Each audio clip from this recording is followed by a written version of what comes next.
Est-ce que le nouveau droit de douane sur le cuivre aura des impacts immédiats dans la région? Et quelles sont les réactions à la hausse des baux de villégiature sur les terres publiques dès 2026? Voilà les questions qu'on s'est posées pour vous.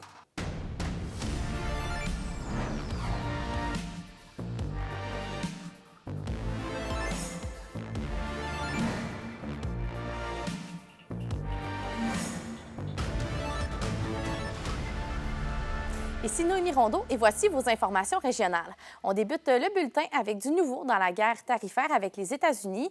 De nouveaux tarifs douaniers sont entrés en vigueur dès minuit. Le cuivre est la nouvelle cible du président américain Donald Trump, mais la région devrait tout de même éviter le pire. Un reportage de William Maillet.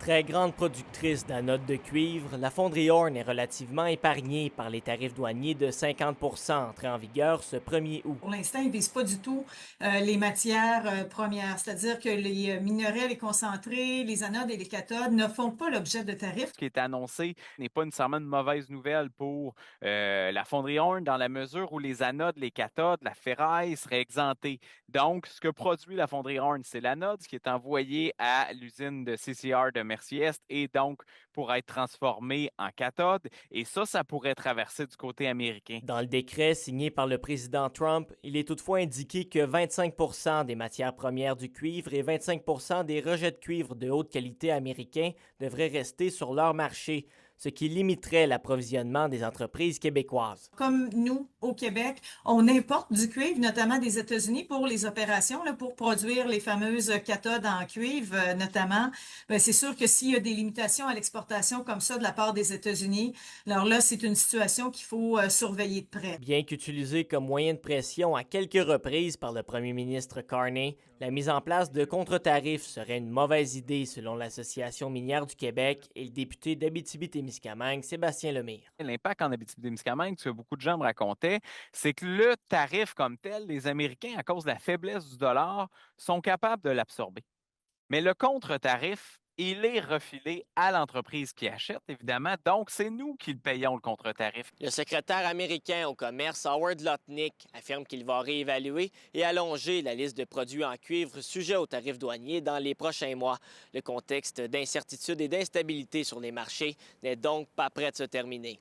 William Maillet, RNC Nouvelles, Rouyn-Noranda.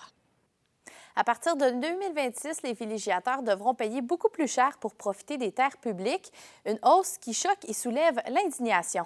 Voici le reportage d'Élise Tessier. À partir de 2026, le gouvernement du Québec prévoit une forte hausse des baux des villégiatures sur les terres publiques. Les abris sommaires, souvent utilisés comme camps de chasse, verront leur coût grimper de 52 %.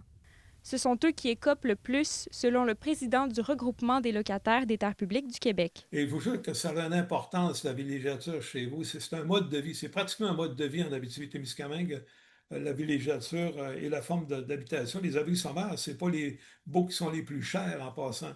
C'est un petit shack, entre guillemets, un petit camp de chasse à quelque part, là.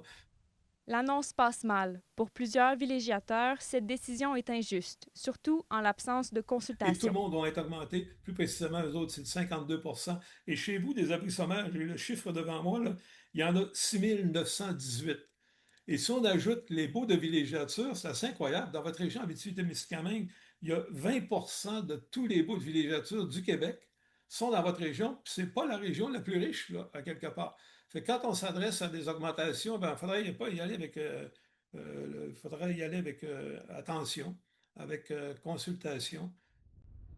Pour Joanne Godet, villégiateur au lac Guéguen, c'est une douche froide. Ça a un impact, surtout qu'il n'y a pas plus de services là, qu'on va recevoir. C'est-à-dire que moi, je suis vraiment en forêt, en territoire non organisé, là. Les chemins ne sont pas ouverts l'hiver, je n'ai pas de ramassage d'ordures, tandis que j'ai aucun service, j'ai pas d'électricité. Donc, voilà, on nous augmente d'environ 46 % pour rien. Pour rien, on n'a rien en retour. Fait que c'est un petit peu salé comme augmentation. Le regroupement des locataires des terres publiques incite les citoyens à réagir. Ils ont jusqu'au 22 août pour écrire à leurs députés. C'est la date limite pour faire valoir leur opposition à ce projet de règlement. Élise Tessier, RNC Nouvelles, Val-d'Or.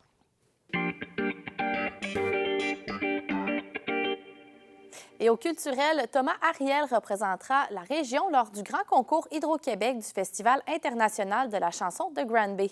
L'auteur-compositeur-interprète originaire de Palmarol fait partie des 24 demi-finalistes du prestigieux concours qui aura lieu du 14 au 24 août prochain. Il présentera ses chansons originales dans un folk rock personnel et engagé. Ce volet du festival a révélé de nombreux artistes comme Pierre Lapointe, Alex Nevsky et bien d'autres.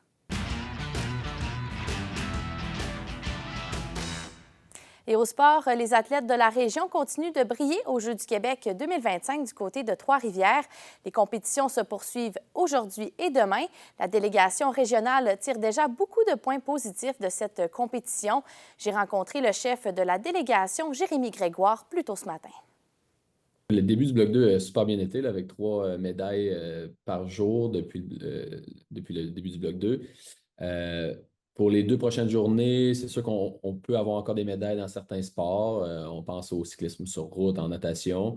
Dans les autres sports, on s'attend à se battre pour une meilleure position. On est rendu là. Fait que, toute position qu'on augmente, ça donne plus de points à la région au classement final. Vous avez parlé de cyclisme et de natation. Quelles sont les autres disciplines qui sont en cours également pour ces 2 dernières journées-là?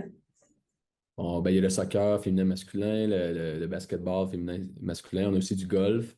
On a du volleyball de plage aussi, le féminin et masculin. Donc, beaucoup de beaux sports à voir là, pour les 2 prochaines journées.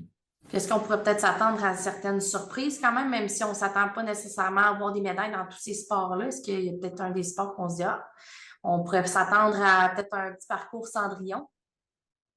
Basketball masculin, il faut dire qu'ils ont eu vraiment des belles performances. Ils jouaient ce matin, malheureusement, ils ont perdu, là, mais vraiment un beau match.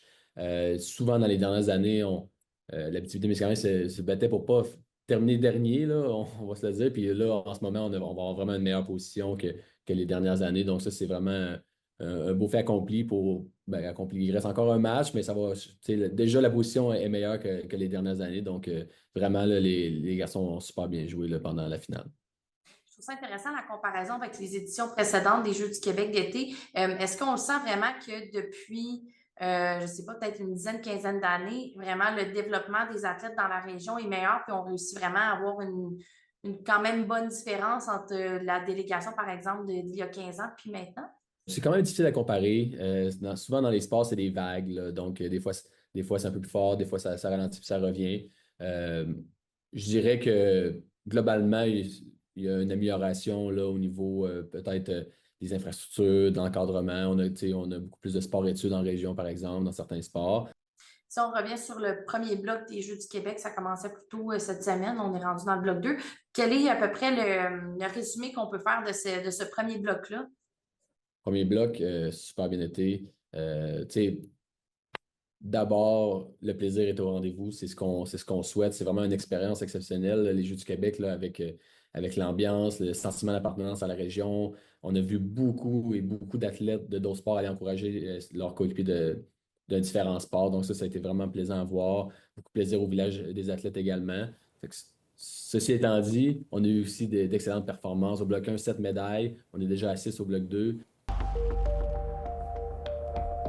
À la météo, ce soir et cette nuit, ce sera partiellement nuageux avec 40 de probabilité d'averse tôt ce soir et avec des risques d'orage minimum de 12 degrés en Abitibi et de 13 au Témiscamingue. Demain, en Abitibi, ce sera alternance de soleil et de nuages avec encore 40 de probabilité d'averse, maximum de 25. Du côté du Témiscamingue, ce sera généralement ensoleillé avec un maximum de 26. Et finalement, un aperçu pour dimanche, alternance de soleil et de nuages en Abitibi, maximum de 25 degrés et ce sera ensoleillé au Témiscamingue, maximum de 27 degrés. Et voilà, c'était vos informations régionales. Au nom de toute l'équipe, je vous remercie grandement d'avoir été des nôtres. Je vous souhaite une très belle soirée et un beau week-end. À bientôt!